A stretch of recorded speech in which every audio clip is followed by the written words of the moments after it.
আজি ১ নং ST কোকৰাঝাৰ সমষ্টিৰ আমাৰ আটাইকেইটা দলৰ অৰ্থাৎ মিত্ৰ গোষ্ঠীৰ ষ্টিয়াৰিং কমিটিৰ এখন সভা অনুষ্ঠিত হৈছিল, য'ত আমাৰ BTC চিফ তথা UPPLৰ সন্মানীয় সভাপতি প্ৰমোদ বড়ো ডাঙৰীয়া উপস্থিত আছিল। লগতে আমাৰ BTCৰ যি আমাৰ কোকৰাঝাৰ সমষ্টিৰ অন্তৰ্গত চিৰাং, কোকৰাঝাৰ আৰু বাক্সা জিলাৰ আটাইকেইটা দলৰ সন্মানীয় বিষয়ববীয়াসকল, আমাৰ সন্মানীয় বিধায়ক তথা UPPL দলৰ সাধাৰণ সম্পাদক লৰেন্স ইছলাৰী প্ৰমুখ্যে আমি আটাইবিলাক উপস্থিত থাকিলোঁ।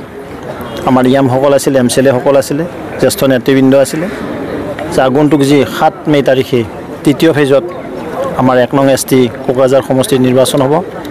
এই নিৰ্বাচনত আমাৰ যি ইলেকশ্যন মেনেজমেণ্ট কমিটি আছে, নিৰ্বাচন প্ৰবন্ধন কমিটি, আমি কিদৰে আগন্তুক দিনত আগবাঢ়ি যাম, আমাৰ ৰণকৌশল কি হ'ব, আৰু 1 নম্বৰ যিটো আমি 1 নম্বৰ হ'ব লাগিব NDA প্ৰাৰ্থী জয়ন্ত বসুমতাৰী ডাঙৰীয়া, তেওঁৰ সপক্ষে নিৰ্বাচনী প্ৰচাৰ তুংগত তোলা আৰু অধিক জোৰদাৰ কৰাৰ নিমিত্তে এইখন সভা আমি আজি অনুষ্ঠিত কৰিছিলোঁ।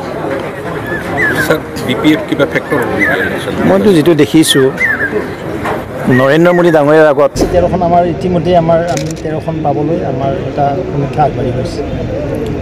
কোকৰাঝাৰ সমষ্টিক দুবাৰকৈ প্ৰতিনিধিত্ব কৰা নৱকুমাৰ কৰণীয়াক যিহেতু এইবাৰ নিৰ্বাচন এইবিলাক আৰু বড়ো অবড়োবিলাক চলে নিৰ্বাচন। আমি মানুহ, প্ৰথমে কথা মানুহে মানুহৰ প্ৰতি সন্মান থাকিব লাগিব। ইংৰাজীত তাকে কৈছে ৰেচপেক্ট টু ইচ আদাৰ বুলি কৈছে। আমাৰ মাজত জাত পাত ধৰ্ম সম্প্ৰদায় কৰিব নালাগে, আমাৰ মাজত কৰিব লাগে বিকাশ। যিদৰে নৰেন্দ্ৰ মোদী ডাঙৰীয়াই 4টা স্তম্ভলৈ কাম কৰিছে, 4টা সম্প্ৰদায় কি বুলি কৈছে, যুৱক যুৱতী, মহিলা, কৃষক বন্ধু, অন্নদাতা। আমি সেই মানসিকতাৰ কাম কৰোঁ। ইয়াত কোনো আমাৰ বড়ো অবড়ো এইবিলাক ক'বলৈ নাপায়, সেইবিলাক মানুহৰ মাজত বিভেদ কৰি খুজিবও নাপায়। এই সমগ্ৰ BTC অঞ্চলত ডেভেলপ হ'ব লাগিব, যাৰ কাৰণে মোদী ডাঙৰীয়াই টকা পইচা দিছে, যাৰ কাৰণে সন্মানীয় মুখ্যমন্ত্ৰী হিমন্ত বিশ্ব শৰ্মা ডাঙৰীয়াই দিছে, আৰু প্ৰমোদ বড়ো ডাঙৰীয়াৰ নেতৃত্বত এই কামখিনি হৈ আছে। ইয়াত যিটো পিচটো মেইনটেইন হৈ আছে, নিশ্চয় শান্তি য'ত আছে তাত প্ৰগতি থাকিব, আৰু শান্তি আৰু প্ৰগতিৰ কাৰণে আমাৰ প্ৰাৰ্থীক ট্ৰেক্টৰৰ ছবিত ভোট দিব। ভোটাৰে NDAৰ প্ৰাৰ্থীক কিয় ভোট দিব বুলি ভাবে? সেইটোৱে ক'লোঁ যে শান্তিটো ইয়াত বিৰাজমান হৈছে BTC অঞ্চলত। আগৰ BTC আৰু এতিয়া BTC নাই। ইয়াত সুন্দৰ ৰাস্তা ঘাট আৰম্ভ হৈছে, মেডিকেল কলেজ হ'ল, দলং বা বিভিন্ন ধৰণৰ আন্তঃগাঁথনি হৈছে, এইবিলাক চাব নোৱাৰে জনতাই। লগতে আমাৰ যিবিলাক হিতাধিকাৰী আছে, আৱাস যোজনাৰ ঘৰৰ পৰা, অৰুণোদয় আঁচনিৰ পৰা, আয়ুষ্মান ভাৰতৰ কাৰ্ডলৈকে গোটেইখিনি কোনে কৈছে। বিনামূলীয়া ৰেচন দিছে, বিনামূলীয়া ৰেচনৰ কাৰণে যিখন ফ্ৰী কাৰ্ড লাগে, কাৰ্ডখনো পাইছে।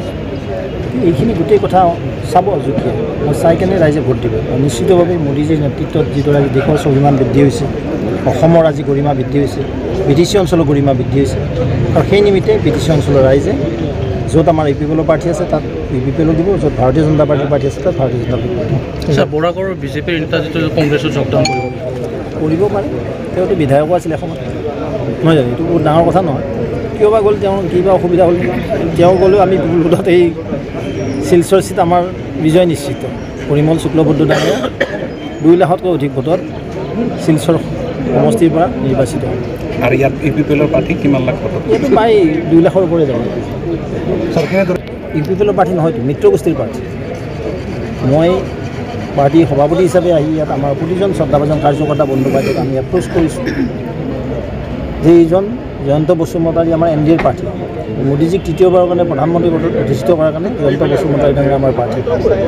তাত আমাৰ পদুমো আছে, ট্ৰেক্টৰ আছে, হাতীও আছে।